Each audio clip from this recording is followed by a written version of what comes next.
रक्षाबंधन के दिन आसमान में होने जा रही एक बड़ी खगोलीय घटना। साल 2026 का आखिरी चंद्र ग्रहण 28 अगस्त को लगने वाला है।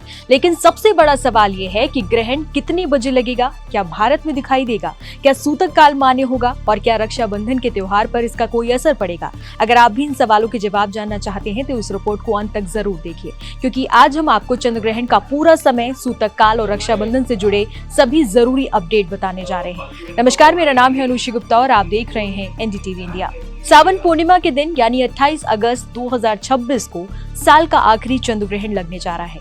ये एक आंशिक चंद्र ग्रहण होगा जिसमें चंद्रमा के एक हिस्से पर पृथ्वी की छाया पड़ती हुई दिखाई देगी। हालांकि ये ग्रहण भारत में दिखाई नहीं देगा, लेकिन दुनिया के कई हिस्सों में इसे देखा जा सकेगा।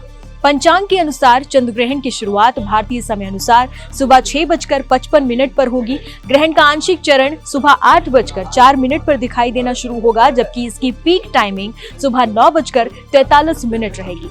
ग्रहण का समापन दोपहर 12:30 पर होगा। कुल मिलाकर इस ग्रहण की अवधि लगभग 5 घंटे 38 मिनट की रहेगी। अब बात करते हैं सबसे महत्वपूर्ण सवाल की कि क्या भारत में सूतक काल लगेगा या फिर चंद्र ग्रहण दिखाई देगा। धार्मिक मान्यताओं के अनुसार जहां ग्रहण दिखाई देता है वहां ग्रहण शुरू होने से लगभग 9 घंटे पहले सूतक काल शुरू माना जाता है। लेकिन क्योंकि ये चंद्र ग्रहण भारत में दिखाई नहीं देगा, इसलिए भारत में सूतक काल मान्य भी नहीं होगा। यानी देश भर में लोग अपने धार्मिक और मांगलिक कार्य सामान्य रूप से कर सकते हैं। ग्रहण की वजह से किसी भी शुभ कार्य को रोकने की जरूरत बिल्कुल नहीं है। अब सवाल ये है कि ये ग्रहण किन देशों में दिखाई देगा। रिपोर्ट्स के मुताबिक ये ग्रहण दक्षिण अमेरिका, अफ्रीका, यूरोप और पश्चिमी एशिया के कुछ हिस्सों में देखा जा सकेगा। वहीं भारत में इसकी दृश्यता नहीं होगी। यही वजह है कि यहाँ ग्रहण को लेकर किसी तरह की विशेष चिंता करने की आवश्यकता नहीं बताई गई है। धार्मिक मान्यताओं के अनुसार जहाँ ग्रहण दिखाई देता है वहाँ लोग ग्रहण के दौरान मंत्र जाप, पूजा पाठ, हनुमान चालीसा, सुंदरकांड और महामृत्युंजय मंत्र का जाप करते हैं।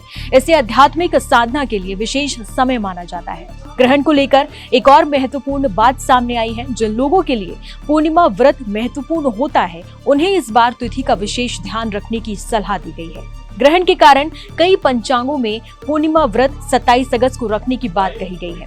हालांकि स्थानीय पंचांग के अनुसार समय और तिथि में कुछ अंतर हो सकता है।